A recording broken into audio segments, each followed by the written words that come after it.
When was the last time you were treated like you didn't belong no matter what you'd earned? A quiet, first-class cabin. A black CEO taking her seat in 1A. A slap, not just to a face, but to dignity and a crew that never guessed she owned the airline carrying them through the clouds. This isn't a scandal to gawk at. It's the moment power meets prejudice at 30,000 feet. Here's the choice that lives under the skin of this story. Do you confront disrespect the instant it appears? Or do you stay composed, gather truth, and let the evidence speak? Imagine it's you in that seat, your name on the payroll, your integrity on trial. Do you raise your voice or raise the standard? Do you demand apology or design change? Close your eyes and picture the hush after impact, the eyes that finally see, the grace that refuses to break. If you had the power to transform not just a flight, but a system, what would you do? Come with us. Sit down in 1A. Hear the silence. Feel the shift. And decide what belonging should look like for everyone. If this moves you, please like, share, and subscribe. Let's begin. The morning light slid through the tall windows of Amara Lewis's townhouse in Brooklyn Heights. The sun had barely risen, but she was already dressed charcoal blazer, soft cream blouse, a single gold bracelet circling her wrist. Her mother had given her that bracelet when she turned 18. "Keep this on your arm," her mother had said. "It'll remind you where your strength comes from." Amara poured herself coffee, dark and quiet, the kind that lingered like thought. On the marble counter lay a single envelope embossed with the silver wings of Skynova Airlines. Inside, her first-class boarding pass seat 1A from JFK to San Francisco. Most CEOs in her position would take the company jet, but Amara wanted something different this time. She wanted to feel what an ordinary passenger felt, especially now, after acquiring Skynova only 3 months earlier. The headlines had called her the woman who bought the sky.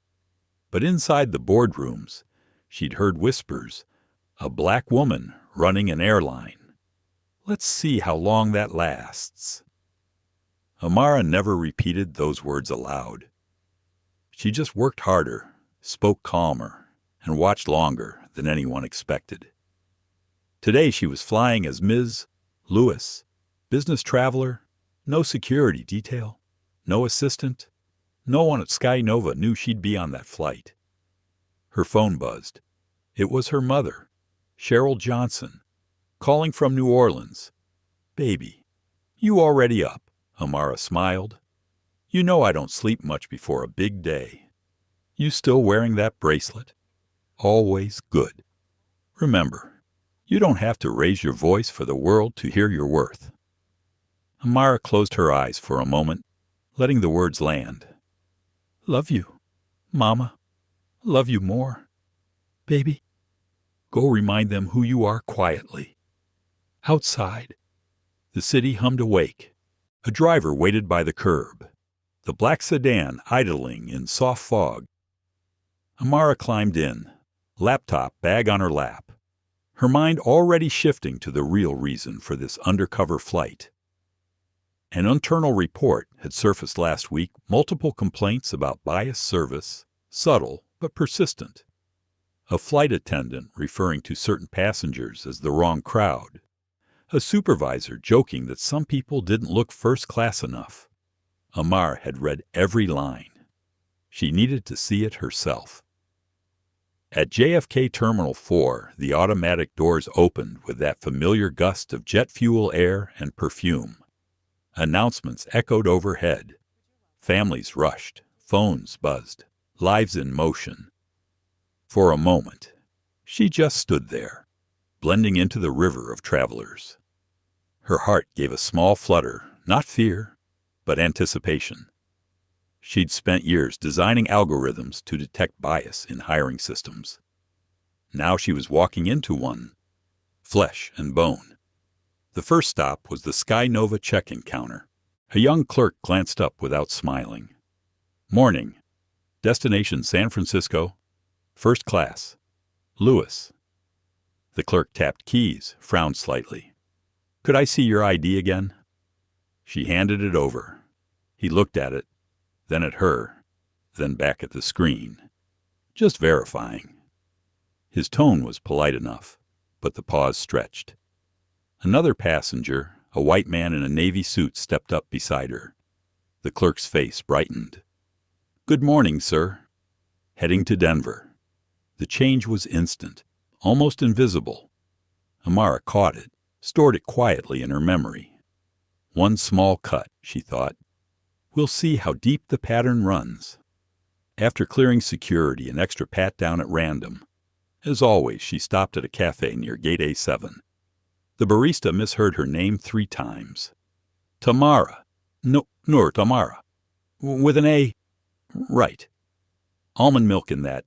Yes, please. She smiled anyway, leaving a tip that made the young woman blink.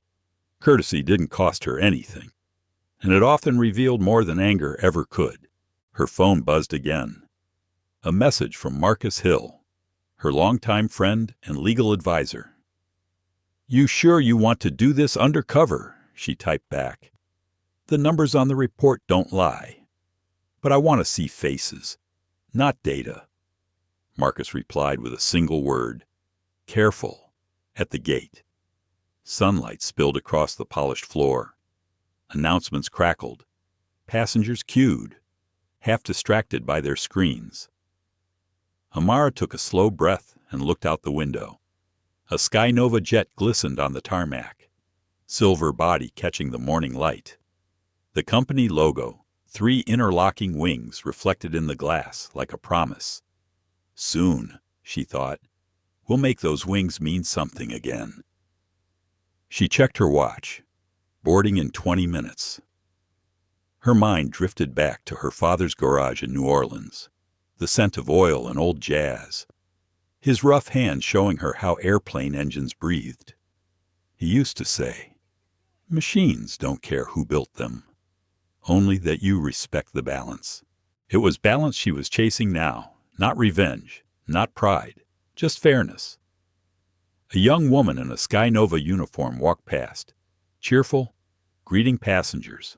Her name tag read, Zoe Carter. Good morning, ma'am. Are you excited for San Francisco? Amara smiled. Very. It's been a while since I flew with your airline. Zoe beamed. Well, welcome back. I hope we make you proud. The words hit deeper than Zoe could know. Amara nodded softly. I'm sure you will. Moments later, another uniform appeared behind Zoe, a woman older, posture rigid, eyes sharp. The tag read, Claire Monroe, lead flight attendant. She scanned the boarding area like someone guarding a gate that belonged to her. Amara watched her quietly. Claire's voice carried just enough authority to make people step aside. There was confidence there, but something colder underneath.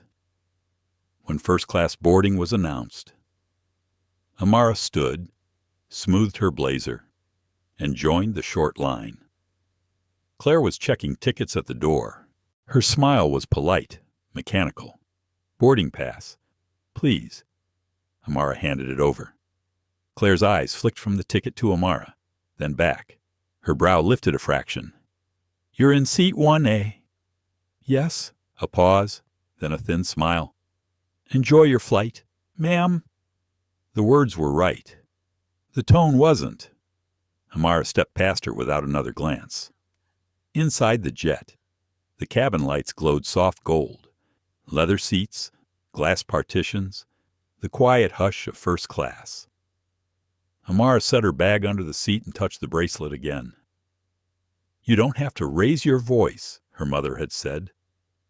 But somewhere deep inside, a part of her wondered what would happen when silence wasn't enough. Outside the window, a ground crewman raised his thumb. Engines rumbled awake, a low hum filling the cabin.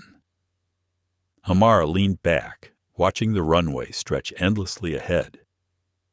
She didn't know that within the next few hours, that same cabin would witness a moment the world would talk about for years. But for now, the sky was calm, and she believed, perhaps naively, that calm was enough. The airport terminal smelled of roasted coffee and jet fuel, a blend that always reminded Amara of movement, of purpose.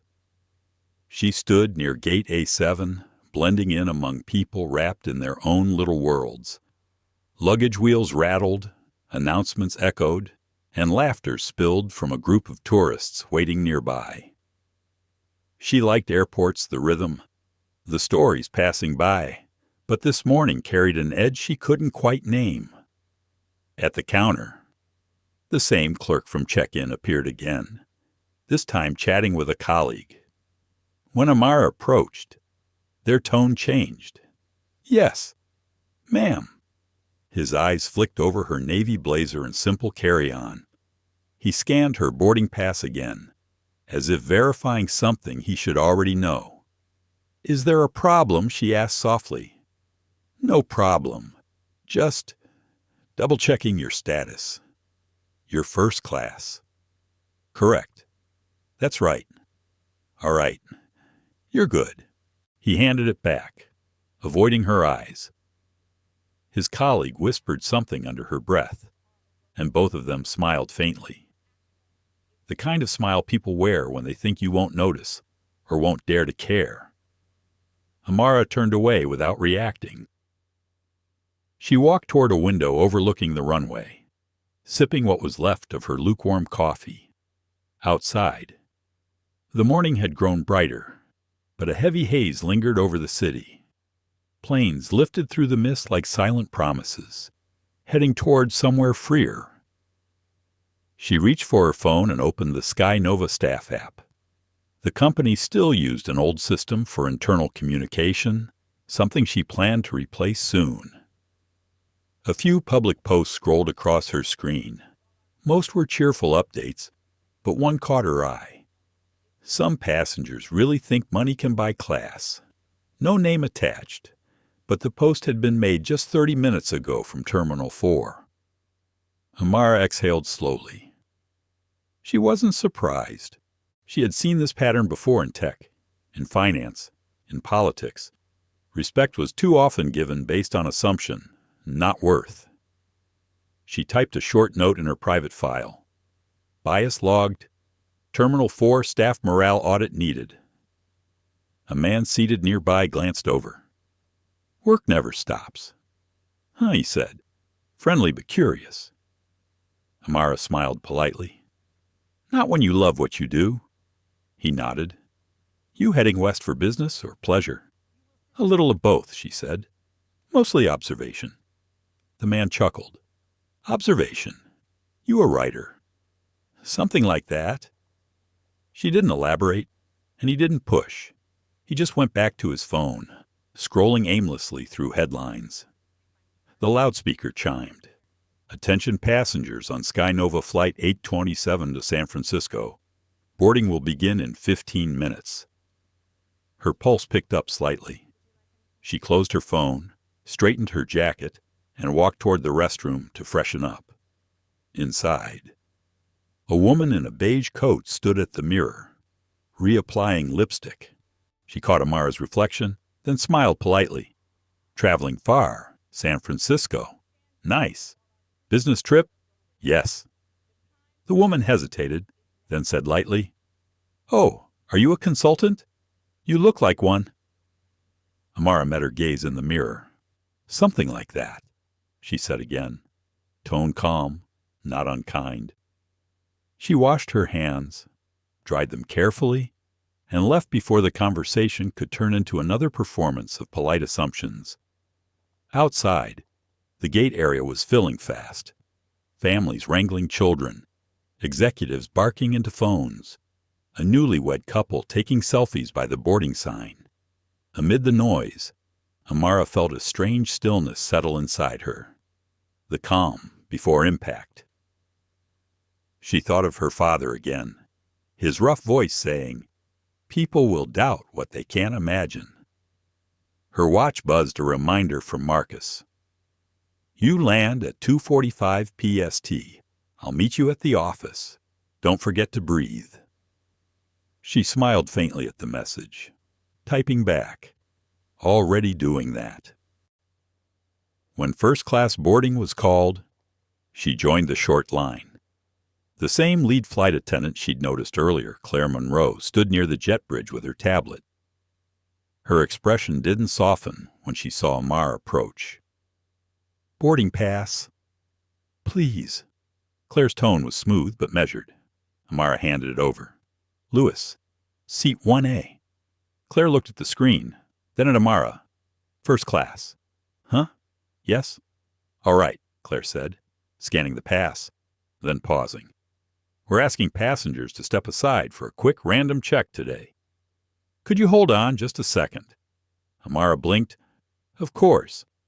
Claire gestured to a younger attendant, Zoe Carter, who hurried over. Zoe, can you re-verify this ticket? Zoe looked confused, but did as told. She scanned the code. It flashed green immediately. It's valid. Ms. Monroe. Claire smiled tightly. Right. Just making sure. Go ahead. Ms. Lewis. Amara nodded, her face composed. But inside, something sank.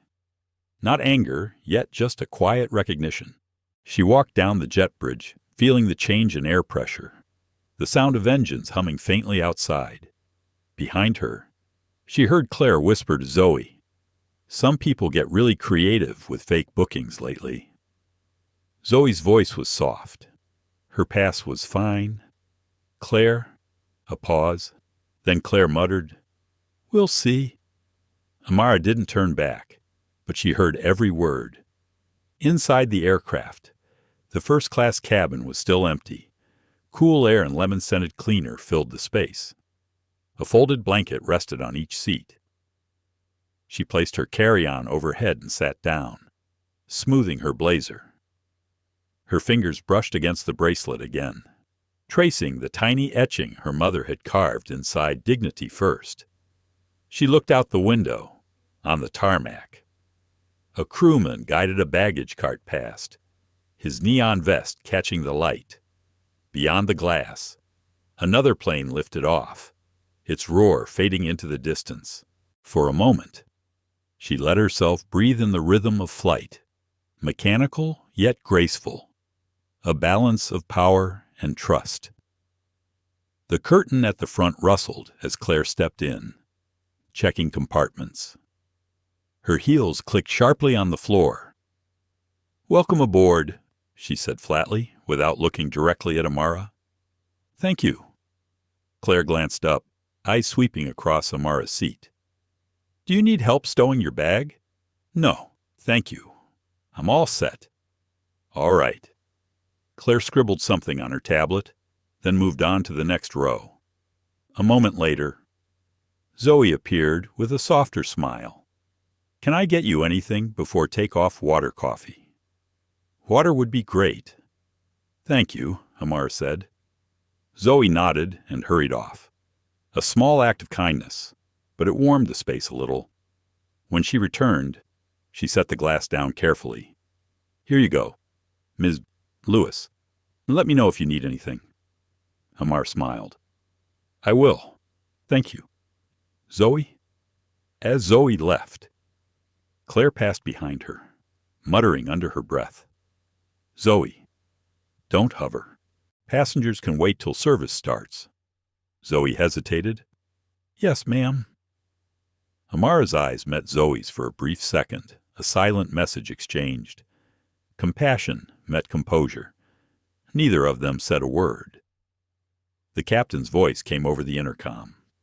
Good morning, folks. This is Captain Ethan Rodriguez. Welcome aboard Flight 827 to San Francisco. We'll be departing shortly. Weather looks clear most of the way, just a bit of turbulence over the Rockies. Sit back, relax, and we'll have you in California in about 5.5 hours. A polite ripple of clapping followed. Amara closed her eyes for a moment, listening to the steady hum of the engines starting to spin. Somewhere behind her, a child giggled. Somewhere near the galley, Claire's voice sharpened again, short, commanding, rehearsed. The seatbelt sign chimed. Zoe passed through the aisle, checking each passenger.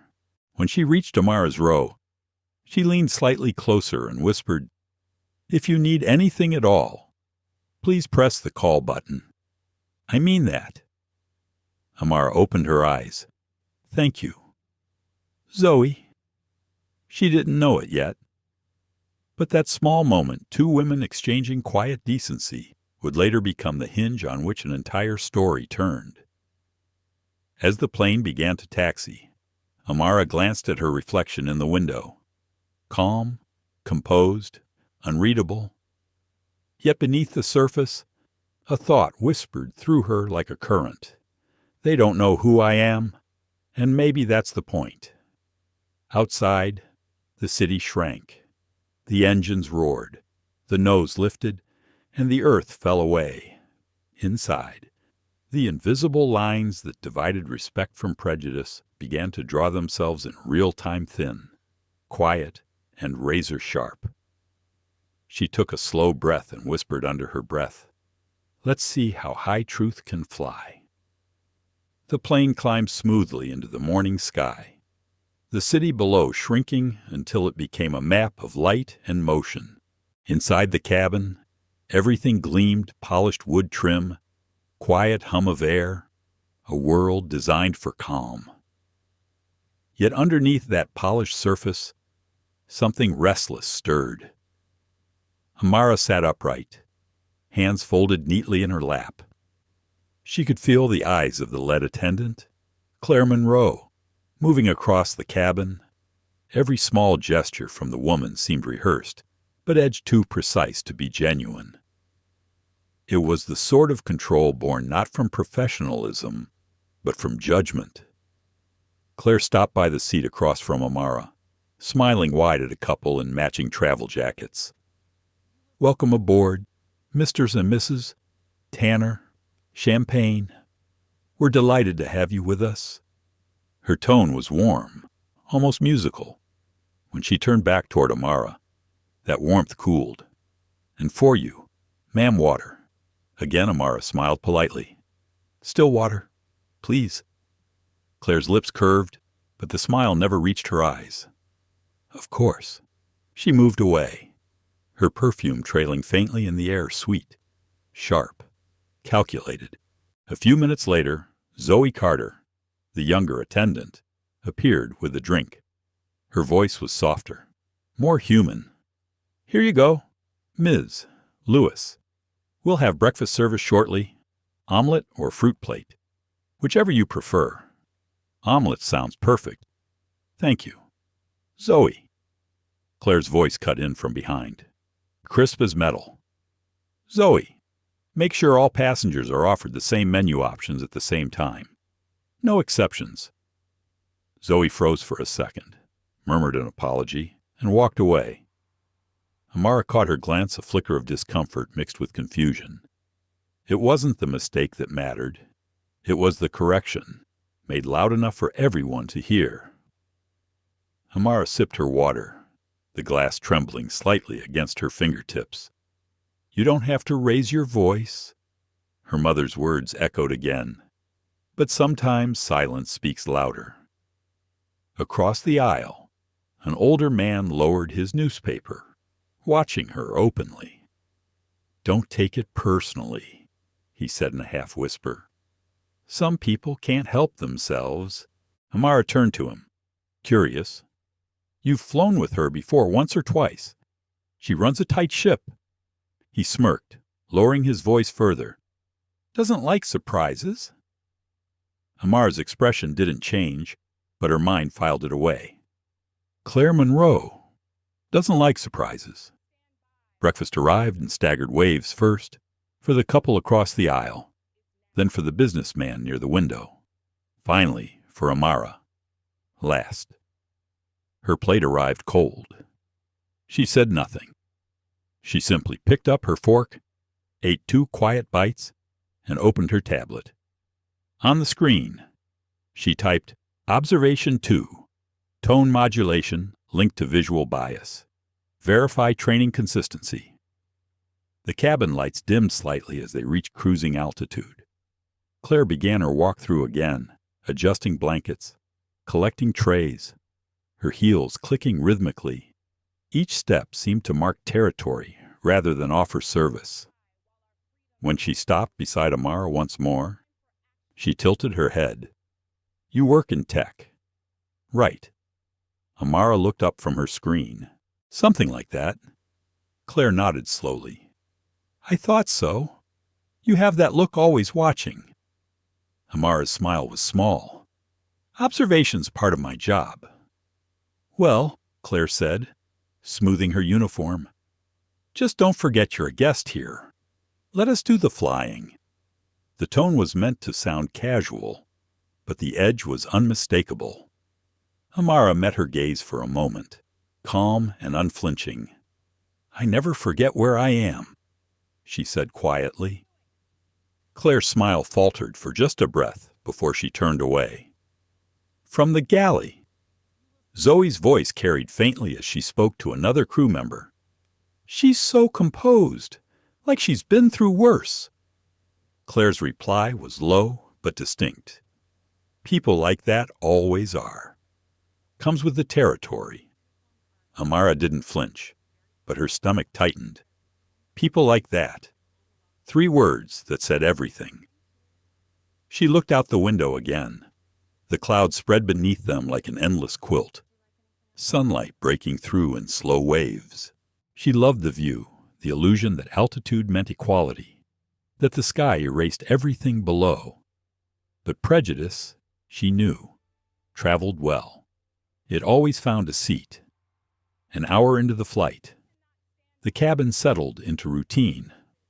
Passengers leaned back to watch movies or sleep. Claire chatted amiably with the businessman near the aisle, laughing at something trivial. Every so often, her gaze drifted back toward Amara, sharp, assessing, suspicious.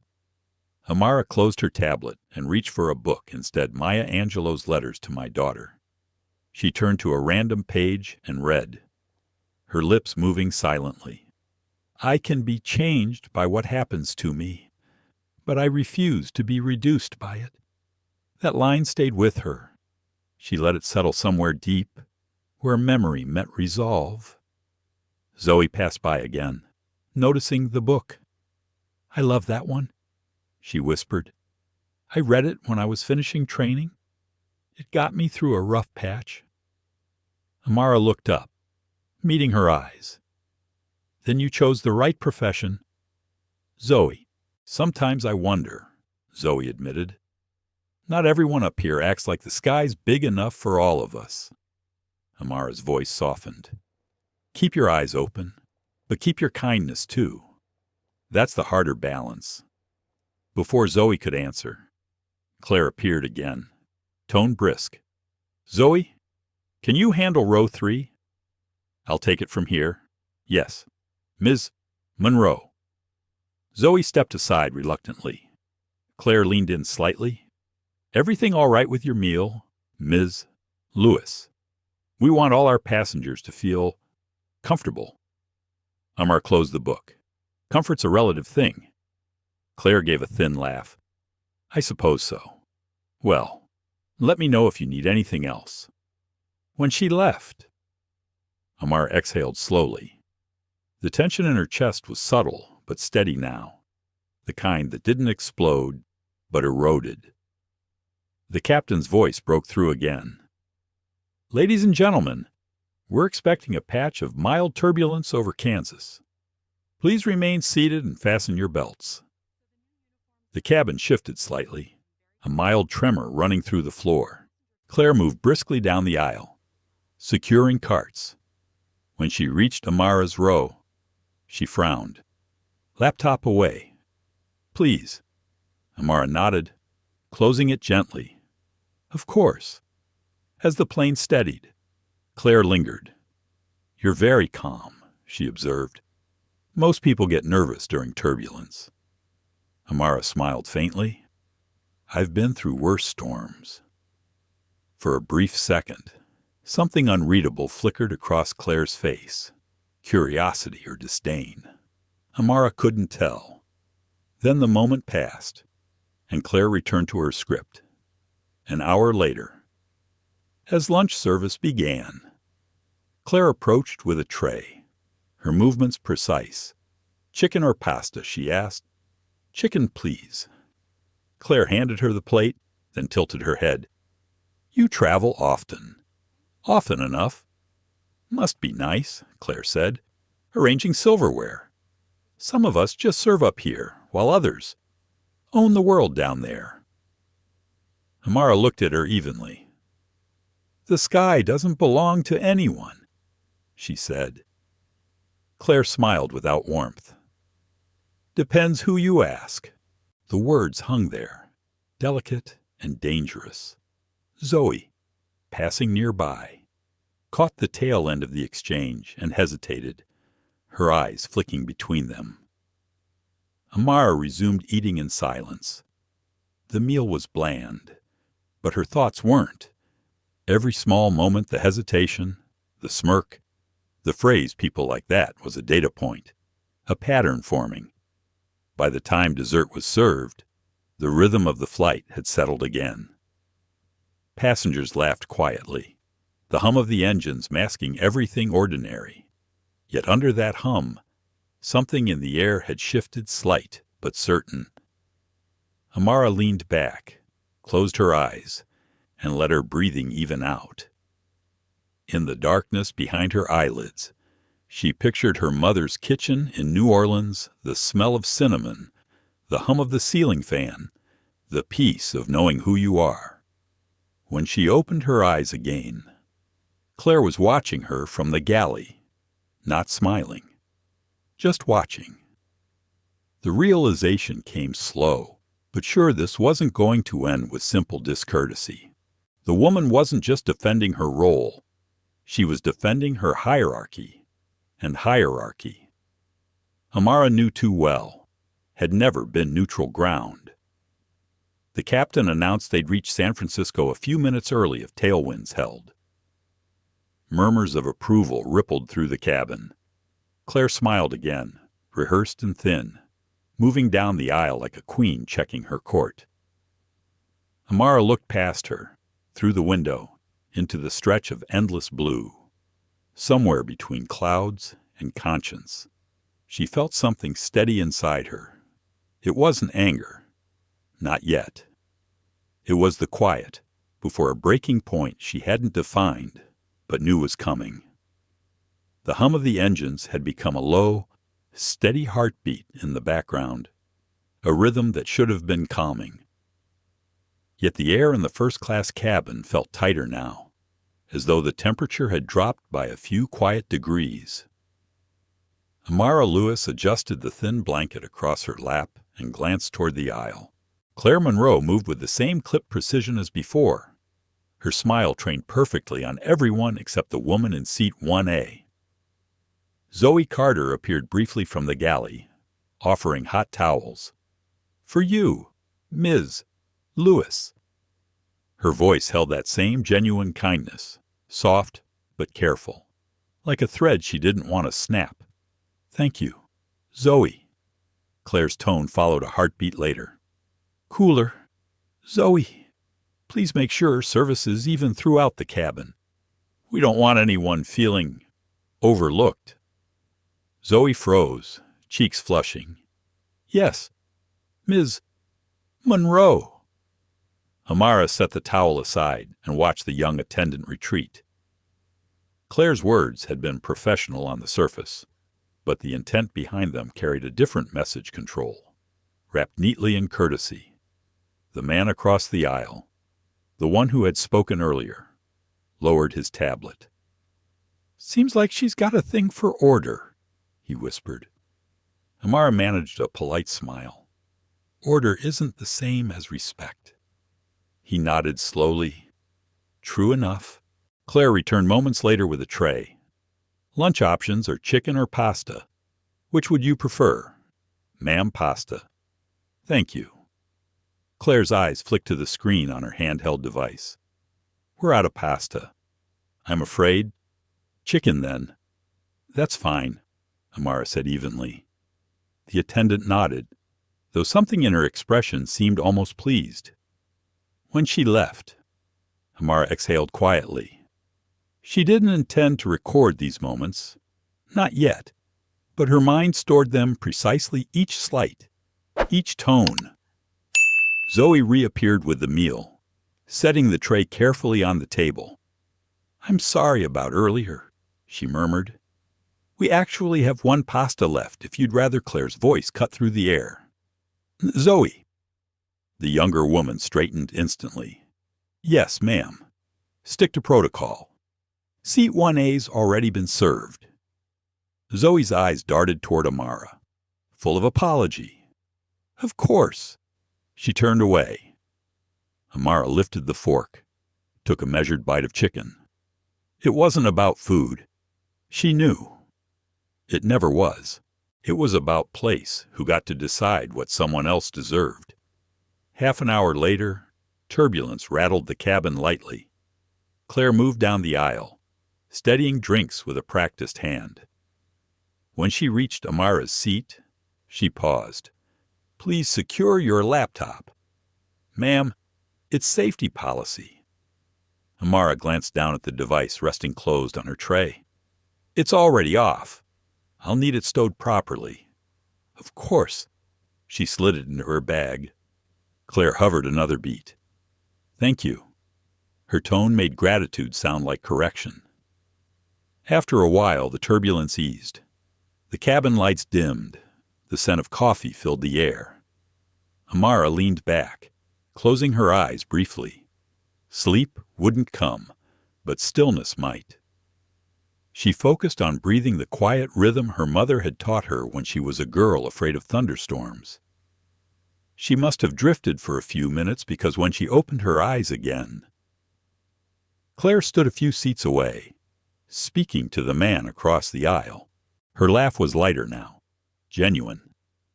She rested one manicured hand on the top of his seat as they spoke. Then, as she turned, her gaze brushed over Amara again, sharp, assessing, cold. Zoe came by a moment later with refills. Coffee or tea? Tea, please. Zoe poured carefully. I don't know how you stay so calm, she whispered. Some people would have said something by now. Amara smiled faintly. Anger's easy. Change takes patience. Before Zoe could answer, Claire appeared again. Zoe, move along. Don't linger. Zoe bit her lip. Yes, ma'am. The exchange was small, almost invisible, but it drew thin lines of tension across the air. The other passengers noticed now the subtle stiffness in Claire's posture whenever she spoke to seat 1A. The contrast between her charm and her chill. No one said anything, though most people rarely do. An hour passed. The lights brightened slightly for afternoon service. Claire wheeled the cart forward, voice even. Dessert. Ladies and gentlemen, cheesecake or fruit tart? When she reached Amara, she paused again. Fruit for you. I'll take cheesecake. Thank you. A small smile that wasn't kind. We're all out?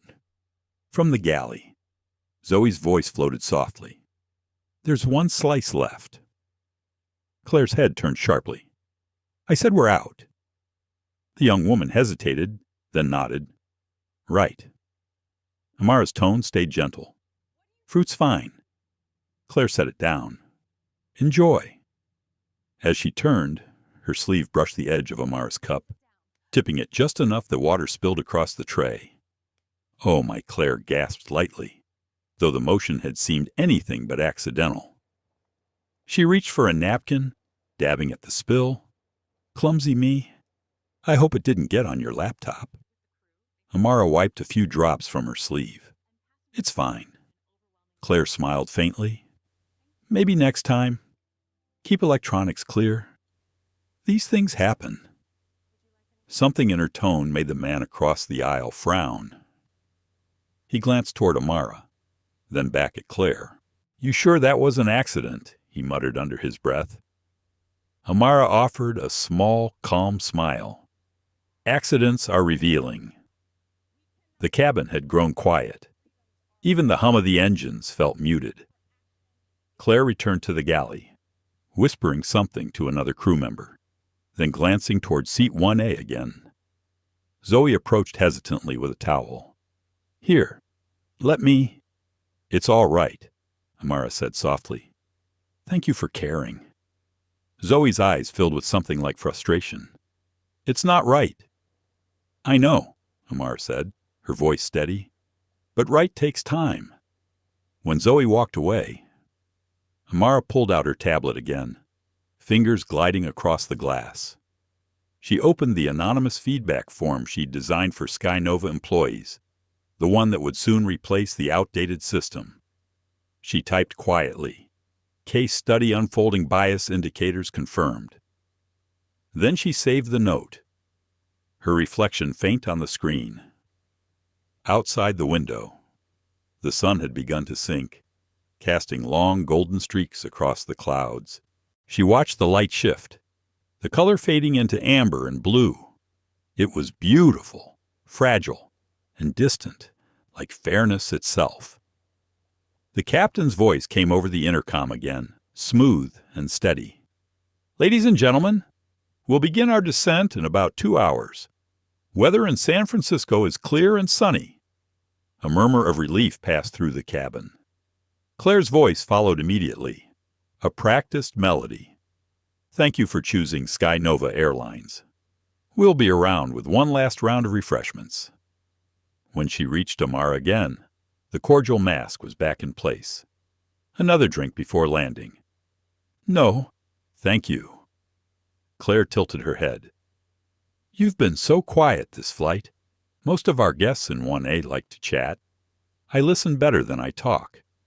Her answer hung between them. Claire's smile faltered for the first time. Something flickered in her eyes. Irritation or uncertainty? Amara couldn't tell.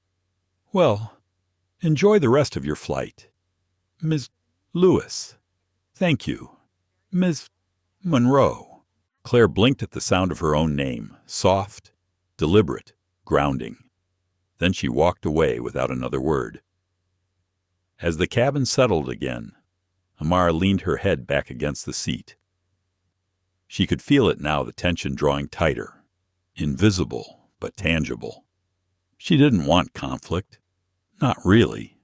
She wanted to understand the texture of it, the way bias wrapped itself in manners and uniforms.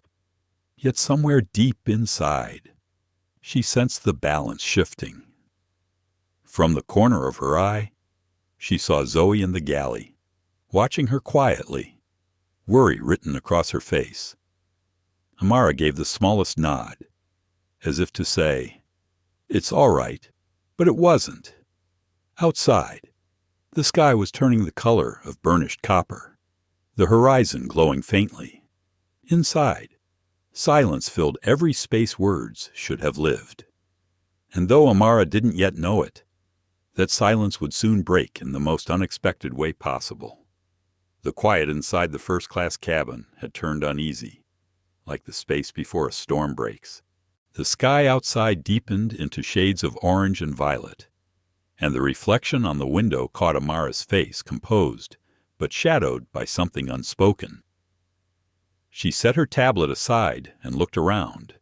The passengers nearby were dozing or lost in screens. Only Zoe moved through the aisle, soft-footed, checking belts and trays. Claire was nowhere in sight. Amara glanced toward the galley. Voices floated faintly, Claire's sharp. Zoe's low and strained. She couldn't hear words, just tone. Then the curtain rustled, and Claire stepped out, her expression smooth, but the edges around her eyes were tight. She looked at Amara briefly, then at the man across the aisle, then back again. Her lips pressed into a smile that didn't belong. Moments later, Zoe emerged too, face pale but determined. She carried a tray of empty glasses, her movements careful. When she reached Amara's seat, she bent slightly. "Everything okay, Ms. Lewis?" "Yes, thank you," Amara said, and Zoe's eyes flicked to the galley, then back. "Trying." Amara's tone softened. That's often the hardest part. Before Zoe could answer, Claire's voice sliced through the calm. "Zoe, please remember the seating chart. Start service from row 2. Seat 1 has been tended to." Zoe froze mid-step. "Yes, Ms. Monroe." She turned away reluctantly, her hands tightening on the tray. The man across from Amara shifted, muttering, "That woman's on a power trip." Amara didn't respond. She simply folded her hands together, as though anchoring herself to something steadier than the moment. The hum of the aircraft filled the silence. After a few minutes, Claire approached again, this time carrying a folded blanket. "Would you like a new one, ma'am? You seem a bit tense." Amara met her gaze evenly. "I'm comfortable, thank you." Claire tilted her head, studying her as though searching for a reason to provoke. "I just want to ensure you're taken care of. It's important all our passengers feel they belong." There it was again, that tone wrapped in sugar, but laced with venom. Amara's jaw tightened. "Belonging isn't given by service, Ms. Monroe. It's earned by respect." The other woman blinked, smile faltering. "Of course," she said after a pause. "We'll see to it that you're respected." She turned abruptly, the fabric of her uniform brushing against Amara's shoulder. It was slight, almost nothing, but the meaning was clear. Zoe watched from the galley, her hands gripping the edge of the counter. She looked as though she wanted to say something, but fear held her still. The next half hour passed in uneasy quiet. The sky outside had grown darker now, the sun dipping fully below the horizon. The captain's calm voice announced they were about 90 minutes from landing. Seatbelt lights glowed softly, like warnings that no one took seriously. Claire reappeared to collect trays. When she reached Amara's seat, she leaned closer than necessary. "Would you mind passing me your cup?" Amara handed it over. Claire's fingers brushed hers. Then the cup slipped water splashing across Amara's sleeve. "Oh," Claire exclaimed, stepping back dramatically. "I'm so sorry. I keep doing that, don't I?" "It's fine," Amara said calmly, though her sleeve clung cold against her skin. "Let me help," Claire insisted, reaching for the napkin but moving too close, invading space that wasn't hers. "I said it's fine," Amara repeated, quieter but firmer this time. Claire's eyes narrowed. "There's no need for that tone. I'm only doing my job." Amara looked up slowly, her voice steady. "Are you—" The words landed like a spark on dry grass. Claire's nostrils flared. She straightened, drawing herself up. "You people always think someone's against you when all we're doing is keeping order." The cabin went silent. The man across the aisle looked up sharply.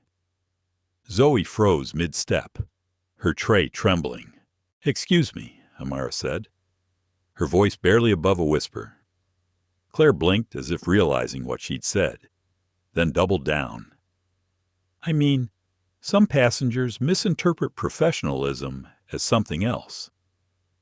Amara's tone remained calm, but cut through the air like glass.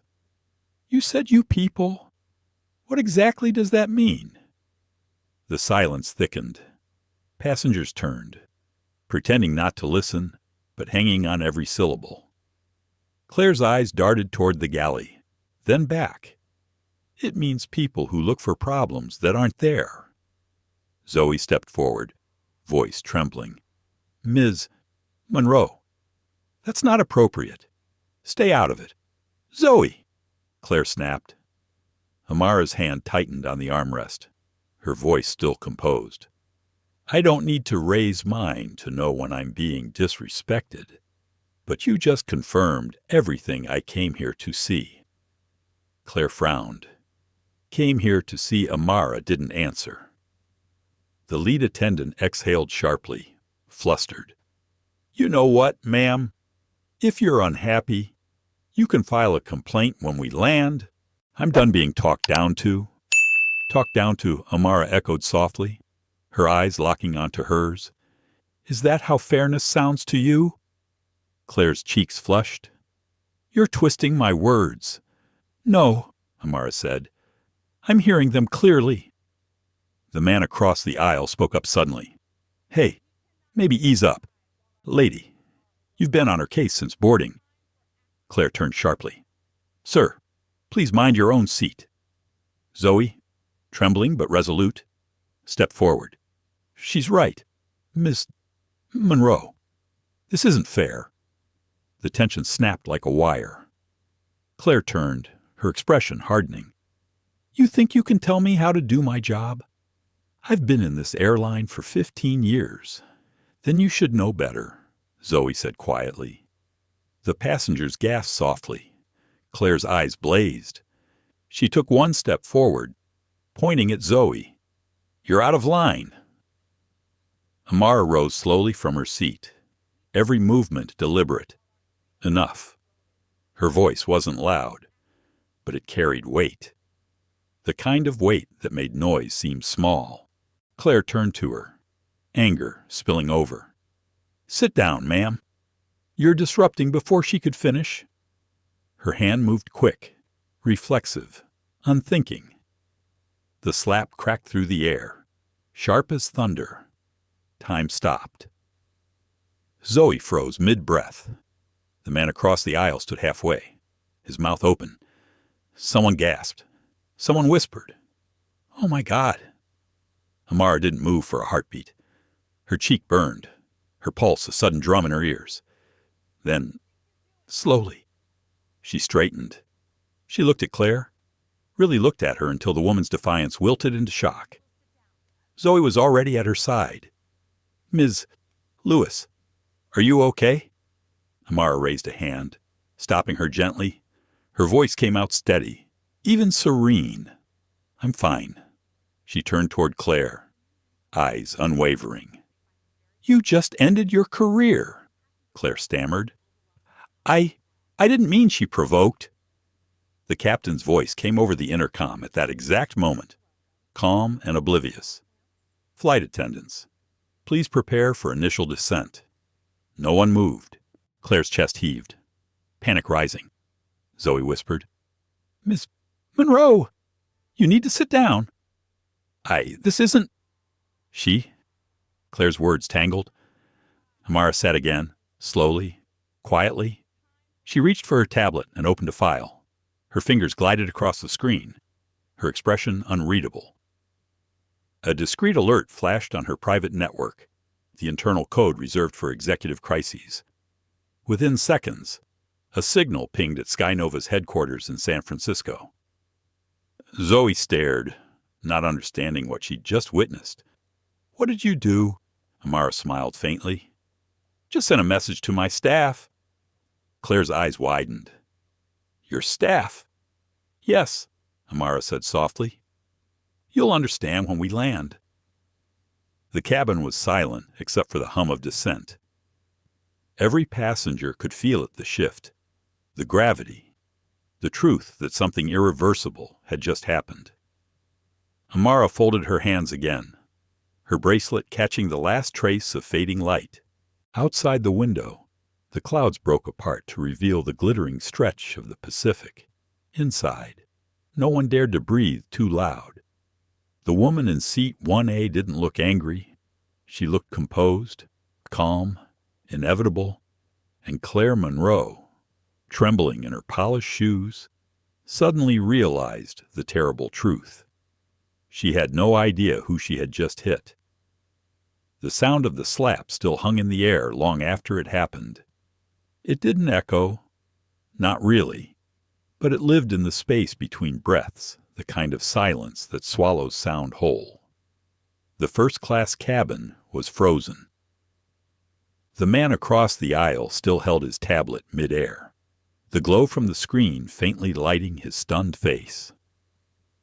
Zoe stood motionless near the galley, her hand pressed against her chest as though to steady her own heartbeat. Amara sat perfectly still. Her cheek tingled with heat, but her voice, when it came, was steady. "You should take your seat. Ms. Monroe." The captain just called for descent. Claire's mouth opened, then closed again. Her hands trembled slightly, the tremor she tried to hide by smoothing the front of her uniform. I didn't mean intent," Amara said quietly. "Doesn't erase impact." For the first time since boarding, Claire looked small, not from guilt, not yet, but from the dawning weight of consequences she couldn't predict. She stepped back, her shoes clicking awkwardly against the floor, and disappeared behind the curtain to the galley. Zoe knelt slightly beside Amara. "Are you sure you're okay?" "I'm fine," Amara replied softly. Her tone was calm, but her mind wasn't. Thoughts raced, methodical and clear, the pattern of an investigator, not a victim. Every face in the cabin was watching her now, waiting to see how she'd react. She could feel the weight of their judgment, their curiosity, their discomfort. Zoe's voice broke the stillness again. "Should I call the captain?" "He needs to know." "Not yet," Amara interrupted gently. "Let's land first." But Amara gave a small, calm smile. "Trust me." The engines hummed lower as the plane began its descent. Outside, the lights of the California coast appeared like scattered jewels across the darkness. Inside, no one spoke above a whisper. Claire reemerged from the galley, her face pale and stiff. She avoided Amara's gaze completely, moving down the aisle with mechanical precision, pretending to check seatbelts. Every motion betrayed a quiet panic. Zoe followed behind her, slower this time, eyes fixed on Amara for silent reassurance. The man across the aisle shifted in his seat, pulling out his phone discreetly. Pressing record, no one stopped him. Everyone knew what they had seen. When the captain's voice came over the intercom again, it sounded like it came from another world. "Ladies and gentlemen, we'll be touching down in San Francisco shortly. Please remain seated and fasten your seatbelts." Amara looked out the window. The city glimmered below her city, her company's home. The skyline looked steady, indifferent, as if nothing remarkable had just happened above it. She straightened her blazer, wiped the faint water stain from her sleeve, and adjusted her bracelet.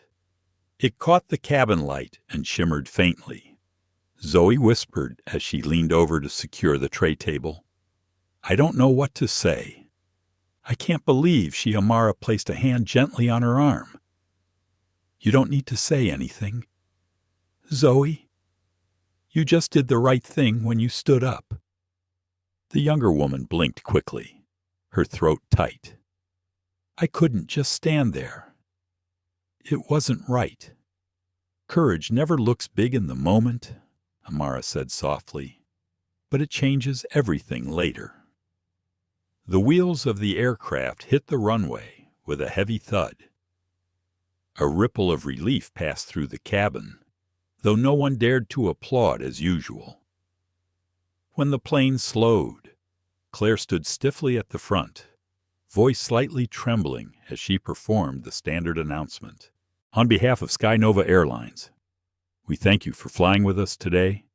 Please remain seated." Until her words broke off as the intercom crackled, and another voice replaced hers. It was calm, deep, and unmistakably male. "This is Captain Rodriguez. Ms. Monroe, please remain in the cabin after passengers disembark. You're requested for immediate debrief." Claire's head jerked toward the cockpit. What Zoe blinked, confused. Did he just?" Amara sat quietly, her expression unreadable. The message had come faster than she expected. Headquarters had already received the emergency notification from her encrypted device. The system worked exactly as she'd designed it to: silent, efficient, and absolute. The plane rolled to a stop. Passengers began to unbuckle, their movements hesitant. A woman a few rows back whispered, "Is she really the CEO? I heard someone say she owns the airline." "I don't know," a man replied, "but that flight attendant's done." Amara stood, reaching calmly for her carry-on. Claire blocked the aisle halfway, her expression tight with panic. "You can't just— What did you tell them? I'll lose everything." Amara looked at her evenly. "You lost yourself long before this flight." Claire's lips trembled. "I was under pressure. Okay, I deal with difficult passengers every day. I wasn't difficult," Amara said softly. "You were uncomfortable. There's a difference." Zoe moved between them. "Miss Monroe, please don't make it worse. The captain asked you to stay." Claire ignored her, desperation spilling through her composure. "You can't do this to me. Who are you anyway?" Amara stepped forward, her voice still low, but carrying the authority of truth. "I'm the woman you hit, the woman whose name is on your paycheck, the woman who believed people like you could still learn to see beyond what you think you know." Claire's face went white. Her lips parted, but no words came. A murmur swept through the cabin. The man across the aisle lowered his phone, whispering, "I knew it." Amara turned to Zoe. "Please help the other passengers disembark." "Yes, ma'am." Zoe's voice shook slightly, but steadied with each word. She began guiding travelers out, speaking softly, her hands sure. Some of them glanced back at Amara as they passed, hesitant, sympathetic, in awe. When the last passenger left, the cabin was almost empty. Only the hum of cooling engines remained. Claire stood frozen, clutching the edge of a seat. "You set me up," she said weakly. Amara shook her head. "No, you revealed yourself. I didn't mean to. You meant every word until it became inconvenient. Amara's tone wasn't cruel, just final. But this isn't about punishment. It's about proof." The cockpit door opened, and Captain Rodriguez stepped out. His expression was calm but grave. "Miss Lewis," he said, inclining his head slightly. "Ma'am, we've already been informed." Claire turned to him, horror spreading across her face. "You knew I know now," he said evenly, "and so will everyone else by morning." Amara gave a small nod. "Thank you, Captain. I'll handle it from here." Zoe lingered at the galley, uncertain whether to stay or leave. Amara gestured gently. "Go ahead. Zoe, I'll find you later." The younger woman hesitated, then whispered, "I'm sorry this happened." "Don't be," Amara said. "You reminded me what integrity still looks like." Zoe blinked back tears and walked off the plane. Now it was just Amara, Claire, and the captain.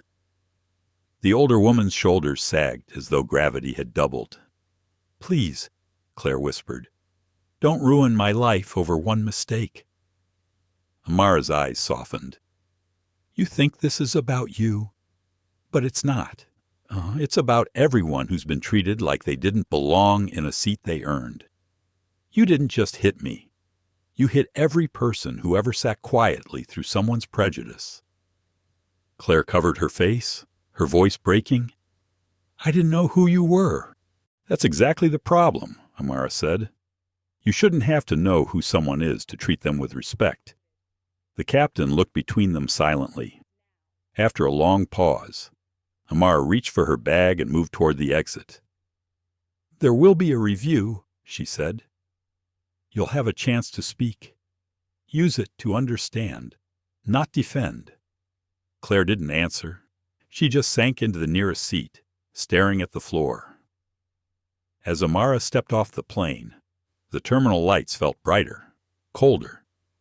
2 corporate security officers waited discreetly by the gate, joined by a tall man in a navy suit, William Chen, Sky Nova's Vice President of Operations.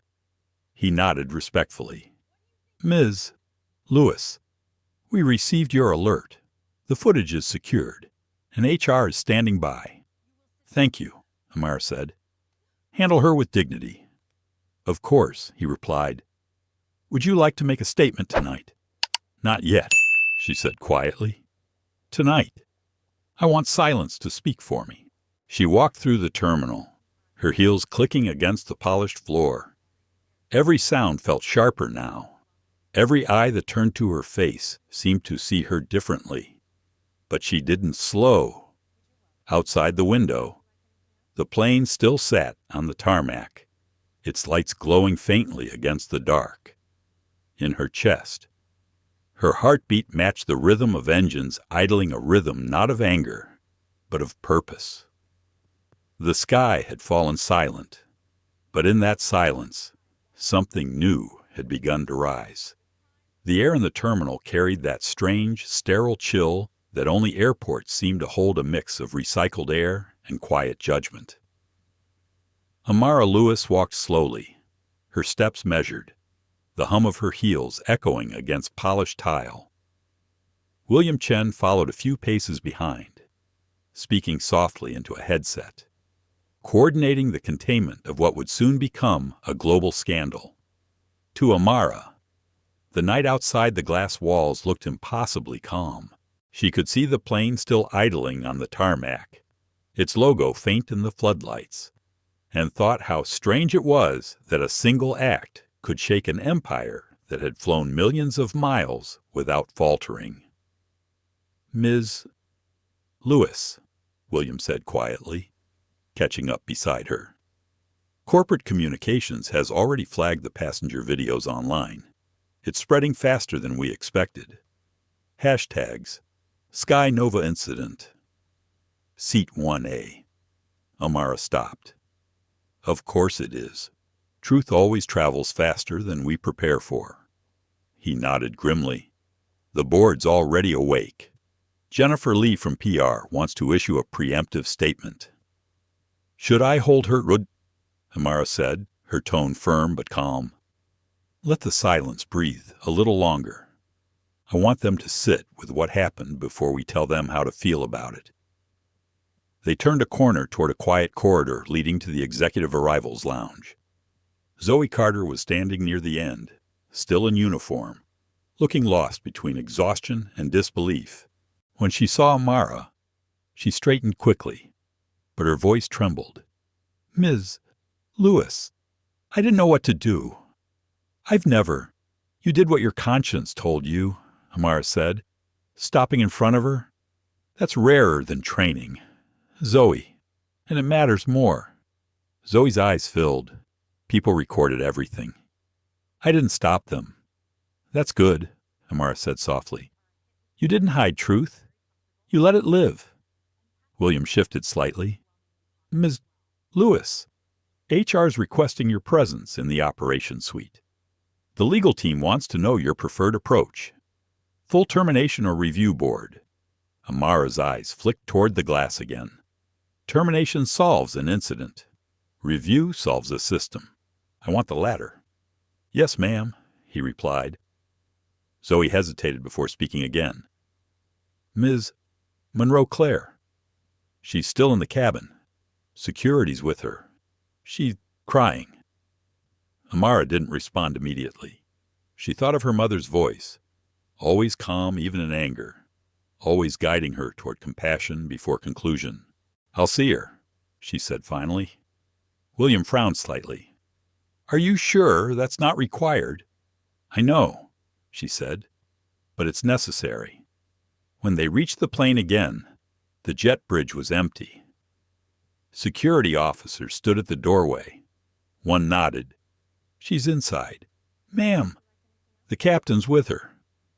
Amara entered quietly. The cabin, once pristine, now felt heavy with what it had witnessed. Claire Monroe sat in seat 2B, her head bowed, her uniform slightly rumpled. The streaks of mascara on her face had dried into shadows. She looked up when Amara approached, eyes swollen from crying. "I don't know how to apologize for this," Claire whispered, her voice hoarse. "Start by not defending yourself," Amara said gently. "The apology comes after the listening." Claire nodded weakly. "I don't even know what came over me. I was tired, angry. I thought you could decide who belongs in a space," Amara said. "That's what came over you." Tears slipped down Claire's cheeks. "I've worked so hard to be perfect at this job. I never thought I was one of those people." Amara studied her face, not with anger, but with a kind of quiet sorrow. No one ever does until the mirror gets held up. You had 15 years to practice grace. You chose control instead. Claire's voice cracked. "You'll fire me. I know. But please don't destroy my life. I have 2 kids. I'm all they have." Amara took a slow breath. Her first instinct was justice, swift and clean. But justice without understanding always left a bruise instead of a lesson. "You'll be suspended indefinitely. There will be an inquiry. You'll have a chance to tell your story. And I'll make sure you're treated with fairness. But you won't fly again, not until you understand why that moment mattered." Claire nodded shakily. "I understand now." "No," Amara said softly. "You're beginning to. That's not the same thing." Zoe appeared in the aisle then, her presence quiet but grounding. "Ms. Lewis, HR has arranged a car for you. Reporters are already outside." "Thank you." "Zoe," Amara said. She turned to Claire one last time. "I don't hate you, but I can't protect you from what comes next. What you can do is make sure this moment teaches more than it hurts."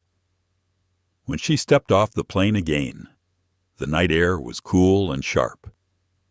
The terminal beyond the glass was starting to fill with movement agents, lawyers, cameras gathering like moths to the flame of scandal. William walked beside her, his voice low. "The board's calling an emergency meeting at headquarters.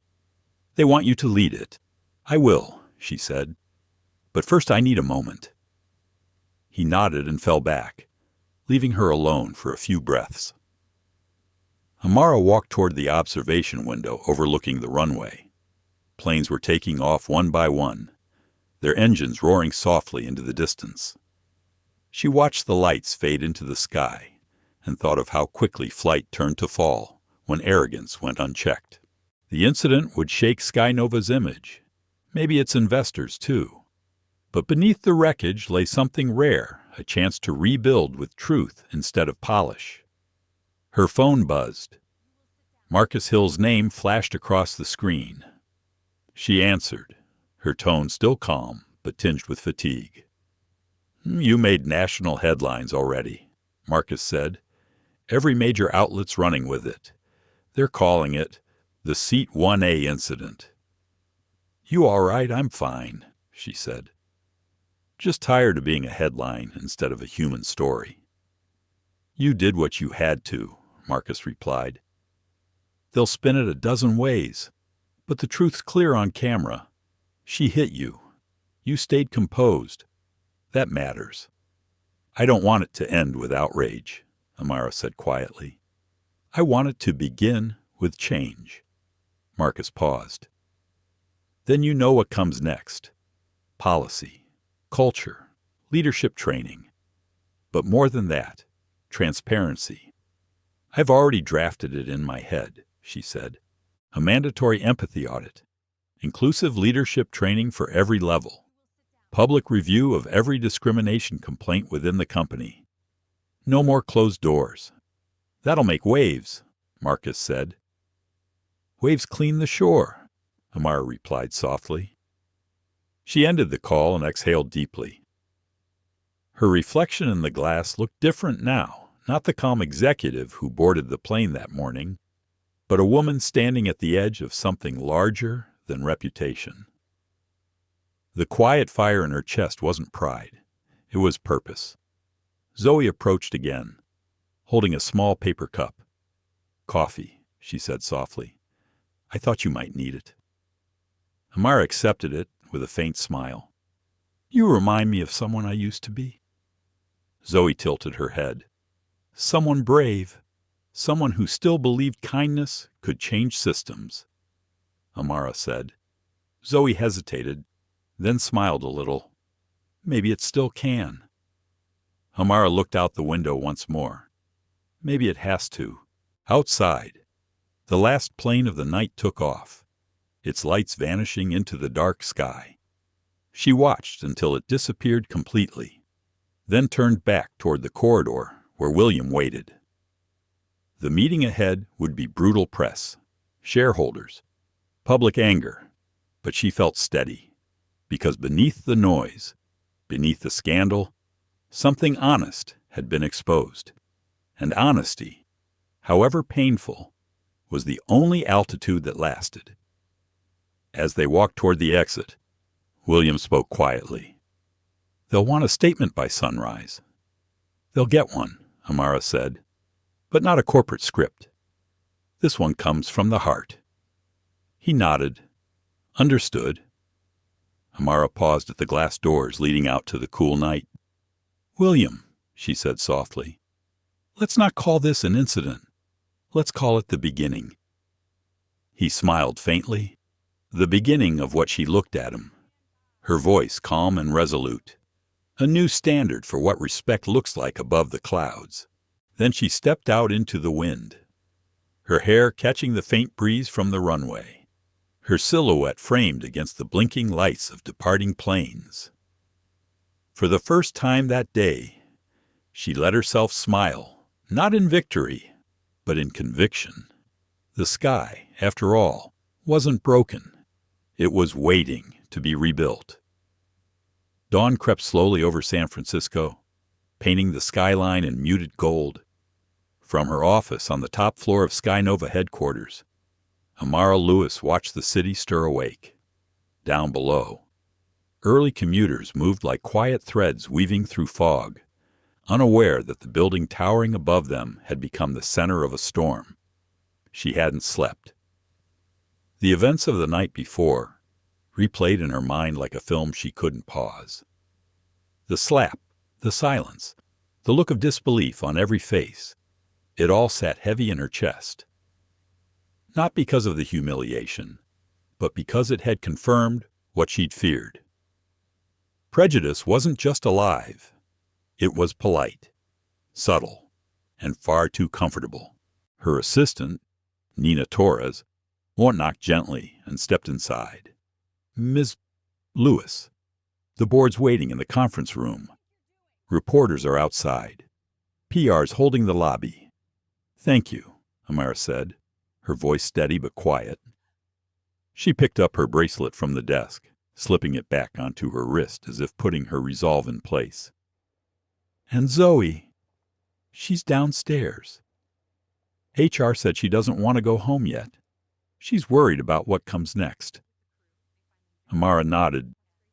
"Tell her I'll speak with her after the meeting. She's safe here." "Yes, ma'am." Nina hesitated. "One more thing your mother called. She said, and I quote, 'Tell my daughter that God never lets pain come empty-handed.'" That drew a faint smile from Amara, soft and fleeting. "Thank you, Nina. I'll call her later." When she entered the boardroom, the energy shifted immediately. 12 executives sat around the polished oak table, their faces pale, composed, but tense. Screens glowed with headlines already circling the globe. Black CEO struck mid-flight by employee, investigation underway. William Chen was standing by the end of the table. "Good morning, Ms. Lewis," he said. "We've all reviewed the footage. The event is undeniable. The question is how we respond." Amara took her seat at the head of the table. We respond with honesty, she said simply. A woman from PR leaned forward. Honesty is good, but speed is better. We need to control the narrative. Damage control statements. Maybe a joint press apology from both parties. No, Amara interrupted. Her tone was calm, but it cut through the room like clear glass. This isn't about saving face. It's about facing truth. We can't spin discrimination into a misunderstanding. A silence followed. The legal counsel, a tall man with thin glasses, cleared his throat. Ms. Lewis, you're personally involved. Maybe it's best to let us lead the messaging for now. Amara turned to him slowly. You think my voice is a liability? He hesitated. I think emotions make statements messy. Then it's time our statements got messy, Amara said, because the world doesn't need another sanitized apology. They need accountability. William stepped forward slightly. I agree with Miss Lewis. If we don't confront this openly, we'll look like every corporation that buries its failures. One of the senior board members frowned. So what's your plan? Amara, fire her, hold a press conference, and move on. Amara leaned back in her chair. No, firing her is too easy. I want Sky Nova to own its failure, not outsource it to one woman's mistake. Every employee from intern to pilot will undergo a bias and empathy audit. Every manager will attend new leadership training focused on emotional intelligence. And every complaint in this company will be reviewed by a third-party ethics panel. We'll build transparency into the system itself. The room stirred with murmurs. That's massive, one executive said. It'll cost millions. Amara met his eyes evenly. And what do you think silence costs? No one answered. Finally, William nodded. I'll start assembling the reform task force. Amara stood, walking toward the window. This isn't a press strategy. It's a promise. If we're going to own the sky, we should first prove we deserve to fly in it. The meeting ended quietly. When Amara stepped into the hallway, she saw Zoe waiting on a bench near the reception area. Her uniform was neatly pressed, though her eyes were ringed with exhaustion. She stood quickly when she saw Amara. Ms. Lewis, I'm sorry for showing up here. I didn't know where else to go. Amara gave her a reassuring smile. You came to the right place. Zoe hesitated. People online are calling me a whistleblower. Some say I betrayed the crew. You told the truth, Amara said. That's not betrayal. It's integrity. Zoe's voice trembled. I keep thinking, what if I hadn't spoken up? What if no one had recorded it? Amara placed a hand on her shoulder. Then the world would have lost another lesson it needed to learn. They sat together for a moment in silence. Through the glass wall beside them, reporters' flashes flickered faintly. Zoe looked down at her hands. I didn't know you were the CEO when I stood up for you. Amara smiled faintly. That's what makes it matter. Nina approached quietly. Ms. Lewis, the press conference is set for 9. You'll have to head down soon. Amara nodded and stood. Zoe, will you stand with me? Yes. You saw the worst of our company. You should help build its best. Zoe swallowed hard. If you think I can? I don't think, Amara said. I know. 30 minutes later, the conference hall downstairs was packed. Reporters, cameras, and staff filled the space. Flashing lights reflected off the metal podium as Amara stepped up beside William and Zoe. The crowd quieted instantly. Amara looked out across the sea of faces and began, her voice steady. Yesterday, an incident occurred aboard Sky Nova Flight 827. It wasn't just an act of disrespect. It was a reflection of something deeper, a sickness that hides behind politeness and protocol. I know this because I've lived it, more times than I can count." She paused, letting the words sink in. Cameras clicked softly. "I was struck by one of our own," she continued, "but I want to be clear. This is not a story about anger. It's a story about awakening, about who we are when no one is watching, and what we choose to do when everyone is." A murmur swept through the room. She went on, voice growing warmer, more human. "I don't want retribution. I want responsibility. Sky Nova will not issue a scripted apology. We will issue reform, effective immediately.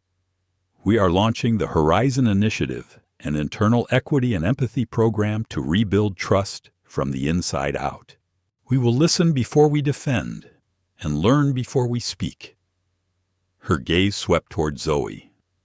"This young woman beside me reminded me what courage looks like when power is absent.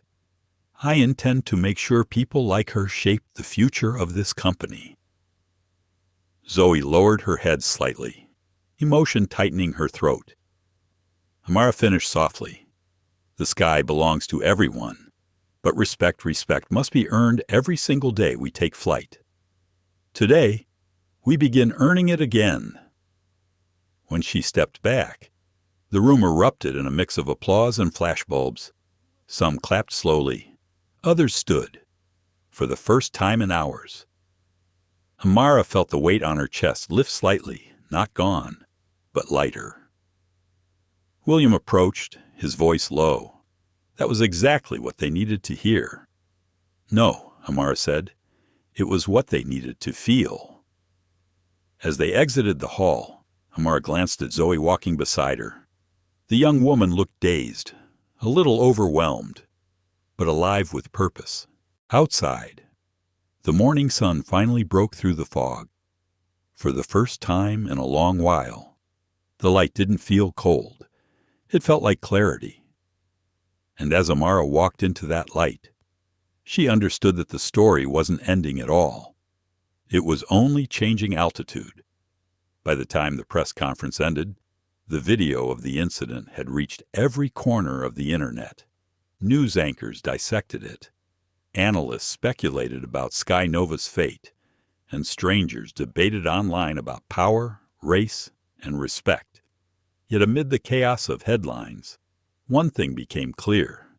The world wasn't just watching Amara Lewis. It was listening to her. Inside Sky Nova's headquarters, the atmosphere was shifting. Employees moved through the hallways with a strange mixture of pride and unease. For some, Amara's words had been a revelation. For others, a mirror they weren't ready to face. In the break rooms and Slack channels, one question kept echoing. If it could happen to her, what does that say about us? Amara sat in her office, staring at the city below. The sunlight had changed since morning, warmer now, spilling through the floor-to-ceiling windows and painting everything gold. Her mother's voice lingered in her mind. God never lets pain come empty-handed. Maybe she was right. Pain, when faced head-on, could become purpose. Nina entered quietly, holding a folder. These are the first employee responses to the New Horizon Initiative. Some people are skeptical, but a surprising number volunteered for the empathy workshops. Amara took the folder and flipped through the pages. Skepticism is good. It means they're thinking. Nina hesitated before speaking again. Claire Monroe has requested a private meeting. HR said she's asking to speak directly with you before the formal review. Amara looked up. Her expression didn't change, but something flickered in her eyes. When she's in the waiting lounge now, Nina said softly, she looks different. Amara closed the folder. Send her in.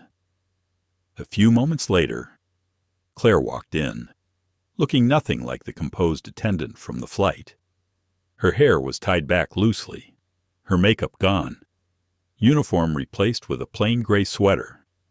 The arrogance that had once wrapped around her like armor had vanished. What stood before Amara was simply a woman stripped of pretense. "Ms. Lewis," Claire began, voice low, trembling. "I didn't expect you to agree to see me. I don't refuse anyone willing to face the truth," Amara said evenly. "Sit." Claire sat on the edge of the chair, her hands twisting in her lap. "I know you don't owe me anything, but I had to say this myself. No excuses. I was wrong, deeply wrong. Not just for what I did, but for what I believed without ever saying out loud." Amara studied her, silent. Claire went on, her words tumbling out in uneven rhythm. "I used to tell myself I wasn't racist. I followed rules, treated everyone the same. But I wasn't seeing people. I was seeing categories.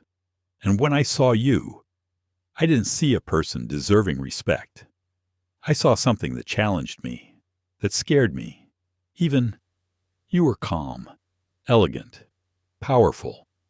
And her voice broke. "I punished you for it."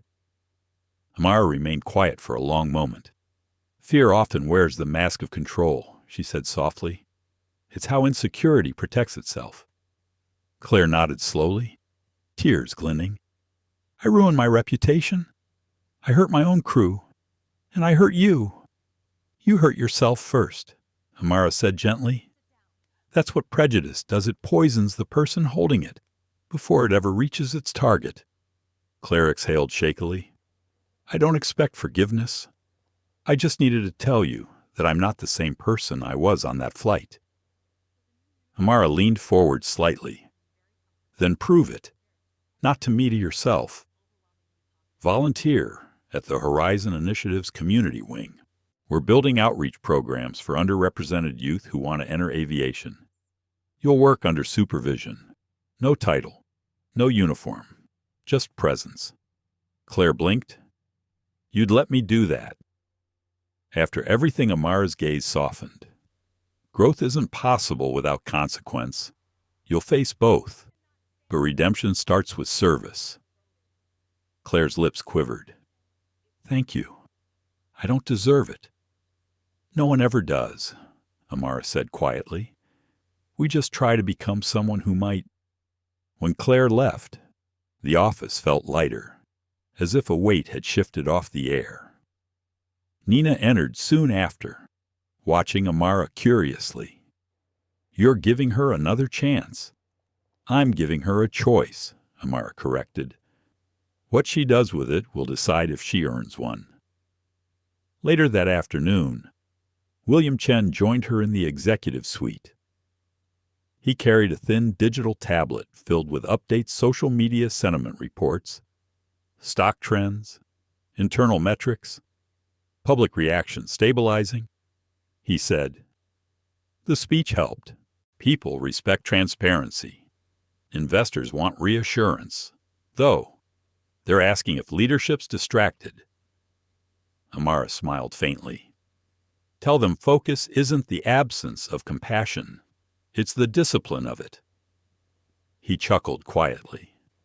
"You always know how to turn pain into principle." "It's how I survived," she said simply. The two of them reviewed the rollout schedule for the Horizon Initiative, their conversation practical but charged with a shared sense of mission. For Amara, this wasn't just policy, it was legacy.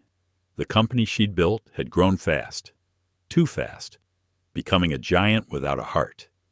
It was time to restore its pulse. As the day drew toward evening, Amara excused herself and walked to the rooftop terrace overlooking the bay. The wind carried the scent of salt and jet fuel. Below, planes glided gracefully into the setting sun. She could hear faint laughter from the staff lounge below, a sound that, for the first time, didn't feel hollow. Her phone buzzed again. This time, it was Zoe. "Ms. Lewis, I just wanted to thank you. People have been kinder today. Some of the older crew members actually apologized for how they used to treat me. It feels different. I'm glad to hear that, Amara said warmly. You did more than you realize. Zoe. Sometimes the smallest voice becomes the echo that changes everything. Zoe hesitated. Are you okay? Though after all of this, Amara looked at the horizon, where the sky met the sea. I'm still healing, she admitted. But maybe healing isn't the absence of pain. Maybe it's learning to walk through it with grace. When she ended the call, she stayed there for a while, letting the wind lift her hair. The city lights flickered on below, each one like a heartbeat against the fading sky. She thought about Claire, about Zoe, about every invisible battle that played out in polished spaces where smiles hid bias and rules masked cruelty. The world wasn't changed overnight, but it had started to listen. And maybe that was enough for one day, that night, long after the office is emptied. Amara sat alone at her desk again. She opened her laptop, not to work, but to write. A simple message to her staff. To every person who carries the weight of being unseen, know that your worth doesn't need permission. Know that you belong not because someone lets you, but because you do. And to those who have power, use it to lift, not to wound. The skies are vast enough for all of us. She hit send. The message rippled through every inbox at Skynova within seconds. Across time zones and terminals. People read it in break rooms, cockpits, hangars, and for a brief, quiet moment. A company once shaken by shame felt something it hadn't felt in a long time. Unity. Outside. Another plane lifted into the night sky, its lights blinking softly against the darkness. Amara watched it ascend, her reflection merging with the stars on the glass. For the first time since the slap, she exhaled fully. The echo of truth had done its work. Now, it was time to rise again. The following week unfolded like a storm wrapped in calm. News cycles churned endlessly. Reporters speculated on Skynova's corporate redemption arc, and online discussions flared between admiration and skepticism. Some called Amara Lewis a visionary. Others accused her of orchestrating a performance for publicity. But inside the company, something quieter and far more meaningful was happening. People were beginning to look inward. In the staff lounges and meeting rooms, uncomfortable conversations sparked like tiny campfires.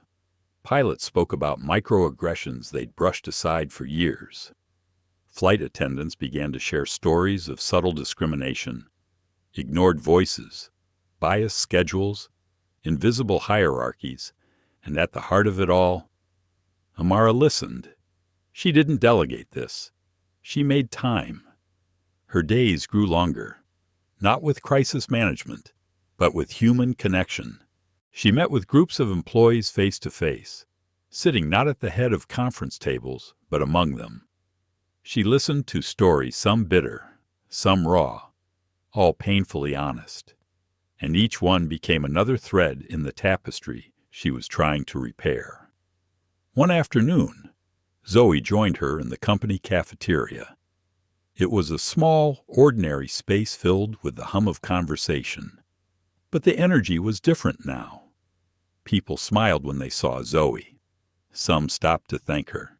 She'd become, unintentionally, a quiet symbol of courage.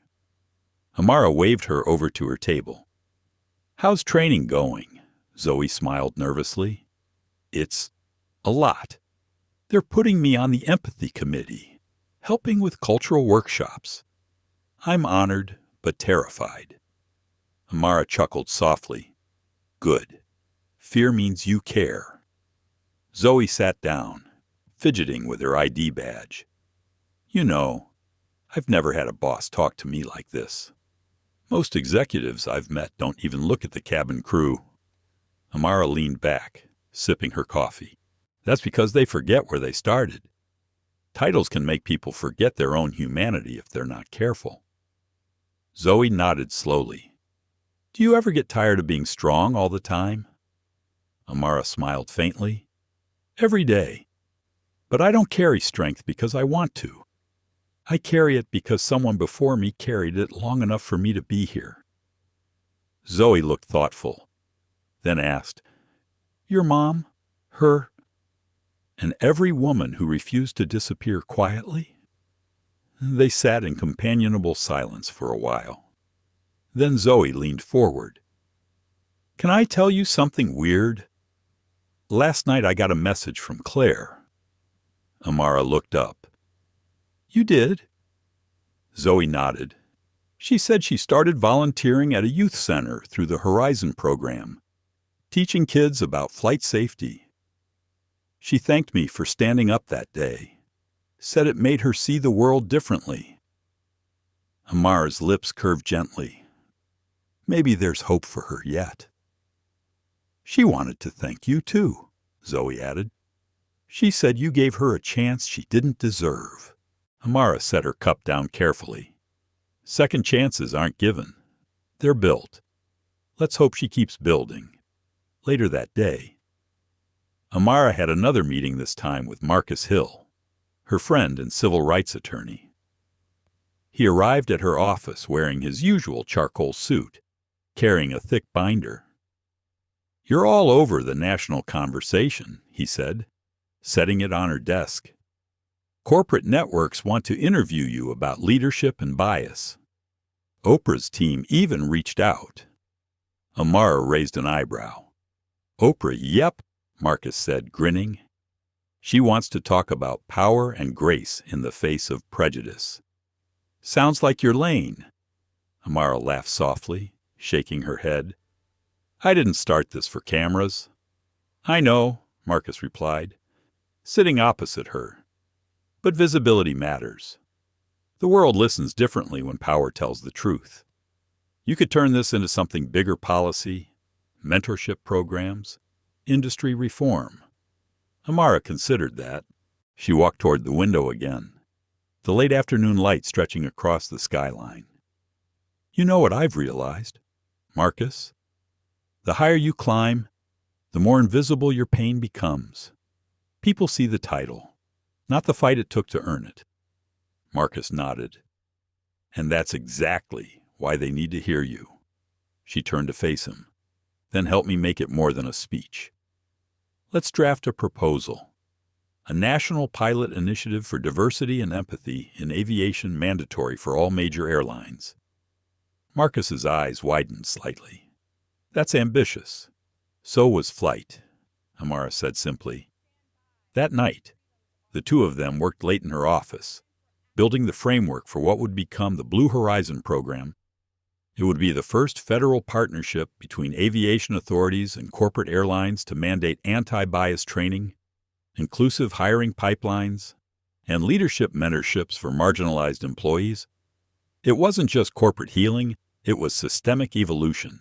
At one point, Marcus leaned back, rubbing his temples. You're creating something that's going to outlive you. You know that, Amara smiled softly. That's the goal. The next morning brought another kind of challenge. Her inbox was full investor questions, press inquiries, internal memos, but one message stood out. It was from a woman named Naomi Clark, a retired flight attendant from Alabama. Dear Ms. Lewis, I watched your press conference. I retired 15 years ago because of the things no one talked about. I used to think change wasn't possible. Watching you made me believe again. If I were younger, I'd work for you in a heartbeat. Thank you for showing the world that dignity can be louder than hate. Amara read the message twice.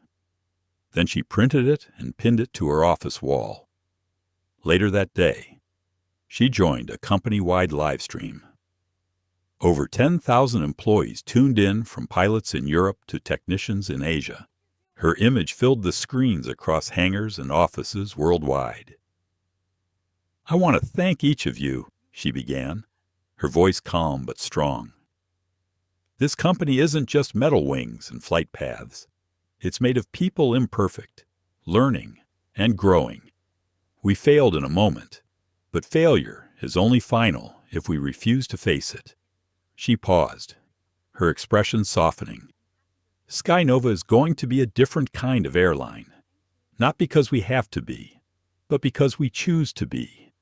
And to those who ever felt unseen in our skies, know this: I see you, I hear you, and you belong here. Applause erupted through the digital feed, even from the distant offices. She could hear cheers and claps echoing through the building. After the broadcast, William entered, smiling in quiet satisfaction. You just turned a scandal into a revolution. Amara shook her head gently. No, I just reminded people of their humanity. He chuckled. Same thing. That evening, as she left the office, the city was bathed in gold again. A light breeze swept through the streets, carrying the faint scent of sea salt and jet fuel. She stopped at the crosswalk outside Skynova Tower, watching one of her planes ascend into the sunset. Its wings caught the dying light like an unspoken promise, she whispered to herself. Still flying. At home, Amara finally allowed herself to rest. She poured a glass of water, sank into the couch, and turned on the news. The coverage had shifted. The tone was different now, less about scandal, more about transformation. Commentators spoke of Skynova's new policies as a model for corporate reform. Social media hashtags had changed from outrage to hope. Wals blue horizon. Hoar, still we rise. Seat 180 Skynova. She smiled faintly, the fatigue in her eyes softening into peace. The storm had not broken her. It had cleared her sky. And somewhere, in a small community center downtown, Claire Monroe was reading flight manuals to a group of curious children. Zoe Carter was leading her first empathy workshop. And across the ocean, a retired attendant named Naomi Clark watched the live stream replay with tears in her eyes. It wasn't perfection, but it was progress. And for Amara Lewis, that was everything. The air over San Francisco felt different that morning, a little lighter, a little more alive. The world had begun to move on from the Seat 1A incident, but within Skynova, something deeper was taking root. The company's culture was transforming, slowly, imperfectly, but undeniably. It wasn't just about public image anymore. It was about truth finding its way into everyday conversations, into training sessions, into the way people looked at one another when they thought no one was watching. Amara Lewis stood on the rooftop terrace of Skynova's headquarters, the wind playing with the edges of her navy blazer. Below her, the city pulsed with life, and far in the distance, planes rose and descended, each one carrying the emblem she'd once designed on a napkin in a Harlem cafe. She closed her eyes for a moment, remembering the early years before the titles, before the power, when she was just a young woman with ideas that people doubted could fly. Her thoughts were interrupted by Nina's voice behind her. Ms. Lewis, the Horizon Summit starts in 30 minutes. Delegates from 5 airlines are already here. Amara turned, smiling softly. And Claire? She's in the lobby, Nina said hesitantly. She looks nervous. She should be, Amara replied gently. This isn't easy for her. Nina nodded, then handed Amara a tablet. Your speech draft. And the press wants a few minutes afterward. I'll decide after the panel, Amara said. She glanced once more at the skyline before heading downstairs. The Horizon Summit was the first of its kind, an industry-wide conference dedicated to diversity and empathy in aviation. Executives, pilots, attendants, and policymakers had flown in from around the world. Cameras were everywhere, but Amara wasn't performing today. This was about rebuilding an industry, one that had often flown above bias but never beyond it. When she entered the main hall, the room quieted. The soft hum of conversation faded as people turned toward her. Zoe was already there, standing near the front row, her posture confident and poised. She caught Amara's eye and gave a small, reassuring nod. Amara smiled. "Good to see you." "Zoe?" "You too, ma'am," Zoe said warmly. "Ready to make history again." "History doesn't scare me," Amara replied. "Complacency does." As Amara moved toward the stage, she noticed Claire Monroe sitting near the back of the room. Her posture was small, shoulders rounded inward. She wore a simple gray dress and a name badge that read, "Volunteer Coordinator, Horizon Youth Program." Their eyes met briefly, and Claire quickly looked down. Amara didn't linger. Forgiveness wasn't a performance either. The moderator introduced Amara with reverence. "Ladies and gentlemen, please welcome the woman who turned adversity into reform, the founder of the Horizon Initiative, Ms. Amara Lewis." The applause was genuine. Amara took the stage with calm grace, her heels clicking softly against the polished floor. She placed her notes aside. She wouldn't need them. "When I was 15, she began, her voice carrying through the hall, "I took my first flight. I remember pressing my forehead to the window, watching the clouds break beneath me, feeling like the sky was infinite. But what I didn't realize then was that not everyone gets to feel that same freedom for too long. Some of us have been told through words, through glances, through silence, that the sky isn't meant for us." She paused, her gaze sweeping across the audience. "Last month, I experienced that truth again, in the very company I built. It was painful. It was humiliating. But it was also clarifying, because when the mask of civility slips, it shows us where the work still lives." The room was silent, not out of tension, but reverence. I stand here not as a victim, but as a witness to the power of accountability, to the courage of those who speak up, and to the grace of those willing to change. She glanced briefly toward the back where Claire sat. Redemption doesn't erase harm, it redeems what comes next. Applause rippled softly, growing until it filled the room. After the speech, Amara stepped off the stage, greeted by delegates and journalists eager for comments. But her focus wasn't on them. She looked for Claire. When she found her, the former attendant stood hesitantly by the exit, clutching a notebook against her chest. Amara approached. "You came." Claire nodded, her voice barely a whisper. "I almost didn't. But you did," Amara said. "That matters." Claire's eyes filled with tears. "I don't know if I'll ever make up for what I did." "You can't," Amara said softly, "but you can build something that outgrows it." Claire looked down, wiping her eyes. "The kids I work with, they ask me why I stopped flying. I tell them I forgot how to see people. And now I'm learning again. I don't know if that's the right answer." "It's honest," Amara said. "That's enough." Claire smiled faintly through tears. "Thank you for not destroying me." "I didn't save you either," Amara replied gently. "You did that yourself." Zoe appeared beside them, smiling. "Ms. Monroe, the youth team's waiting for you downstairs. They want to show you the new training modules." Claire nodded, her expression soft. "I'll go." "Thank you, Ms. Lewis." When she walked away, Amara felt an unexpected stillness in her chest, a quiet peace that only forgiveness could bring. Not the kind that forgets, but the kind that frees. Later that afternoon, Amara met with Marcus and William in a side room overlooking the bay. The horizon outside was streaked with orange and pink, the light filtering through like a promise.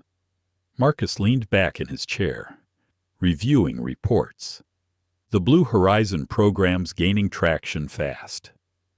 The FAA's interested in integrating parts of it nationally, William added, and several airlines are adopting our empathy training model. You've started a chain reaction. Amara. She smiled faintly. Good. Let's keep it human, not corporate. Marcus chuckled. That's exactly why it's working. As they talked, Amara's phone buzzed with a message. It was from Naomi Clark, the retired attendant from Alabama. I just watched your speech. You've turned pain into policy.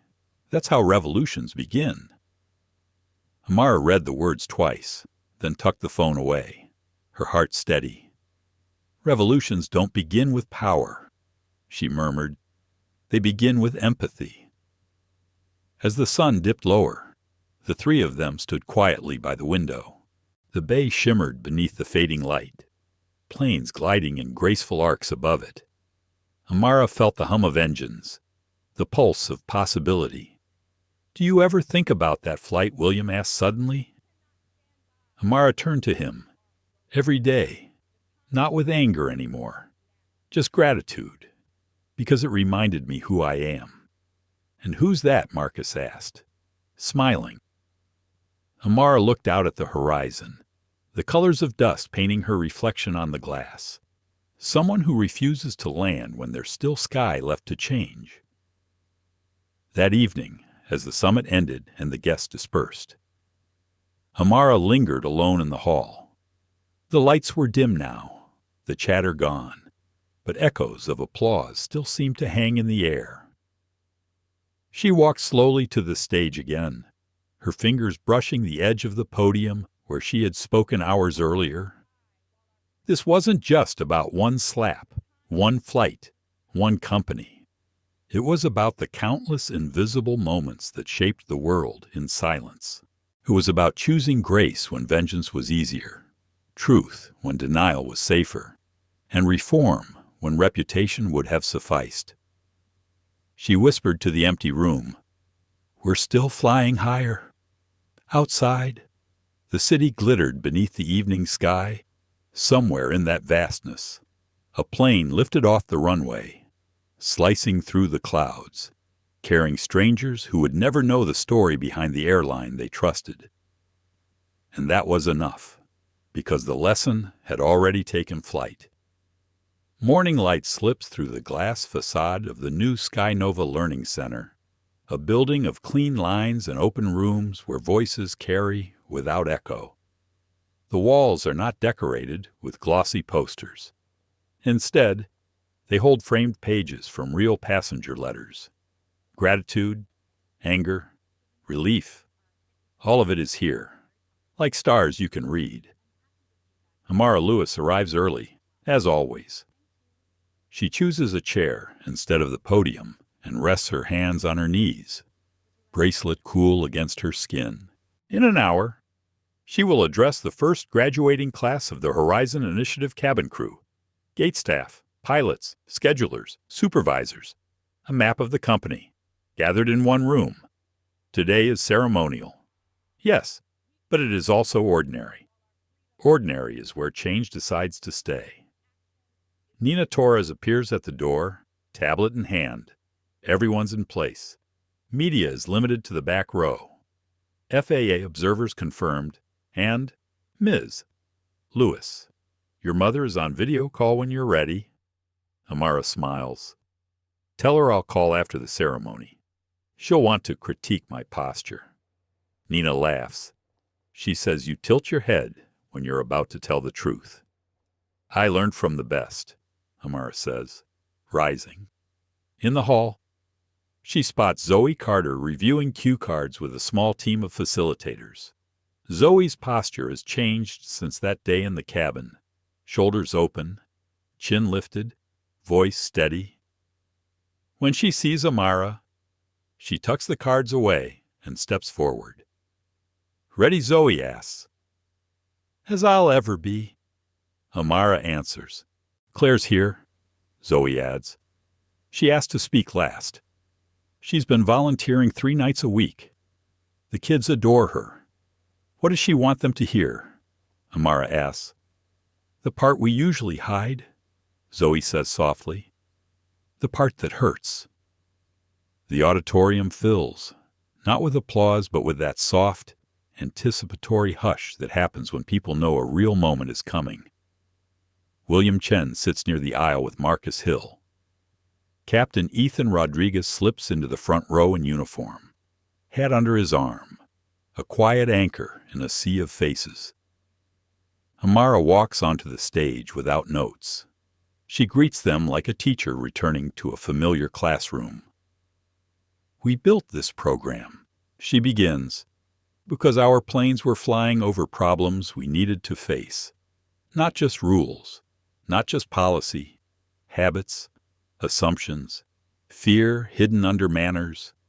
The hardest truth is this bias does not leave when asked. It leaves when it is seen. Her voice softens. I was reminded of that in a seat many of you have walked past 1,000 times. I will not relive it here. Not because it embarrasses me, but because this day is not about harm. It is about repair. A murmur passes through the room, light as wind. She continues, repair is not a speech. It is a practice. It sounds like a colleague saying I was wrong. It looks like a supervisor changing a schedule that punished a voice. It feels like a gate agent choosing to de-escalate without demanding someone prove they belong. You have trained for the skills. Today, I ask for the discipline. She steps aside. Zoe Carter will lead our first story circle. Zoe's voice is clear. She does not talk about bravery. She talks about breath. How a single inhale can keep a hand from doing what anger wants. She invites 3 participants to share brief reflections from their training. A scheduler describes adjusting algorithms that kept pushing junior attendants of color onto less desirable routes. A pilot admits he once dismissed a colleague's concern as sensitivity, and now hears that word like a warning bell. A gate agent talks about learning to look passengers in the eye before asking for documents. None of it is dramatic. All of it lands. Then Zoe nods toward the wings. Claire Monroe steps onto the stage in a simple navy dress. No uniform. No rank. For a moment, she seems smaller than the room. Then she lifts her chin, and the quiet grows deep. I used to think I wasn't the problem, she says. I told myself I had standards. I told myself I was fair. But fairness without empathy is a mask. It covers what we don't want to name.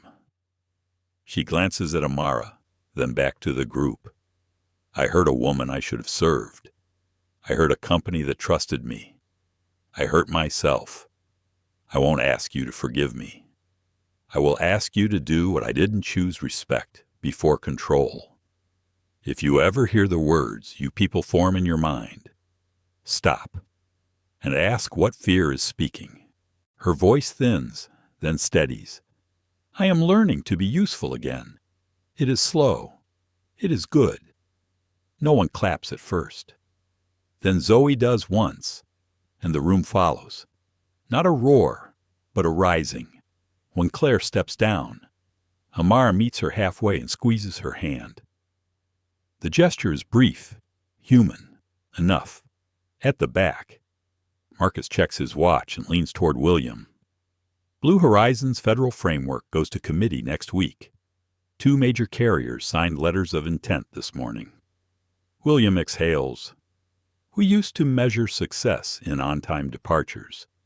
Now we measure it in how people arrive. Maybe we've always been measuring the same thing. Marcus says, we just changed what on time means. After the ceremony, people linger. It is the kind of crowd that doesn't want to break the spell. Amara moves among them without entourage. She listens more than she speaks. A mechanic shows her a photo of the first woman in his family to graduate high school. Ugh. A veteran gate agent thanks her for putting words to things that used to be shrugged off as just how it is. A young trainee asks how to stay kind when customers are not. Amara tells him kindness without boundaries is a costume. Then she positions her palm over her bracelet and adds, "You protect your dignity to protect theirs." Outside, the day has sharpened into a blue that feels earned. Captain Ethan catches up with her on the steps. "We've been testing a new brief for crews," he says.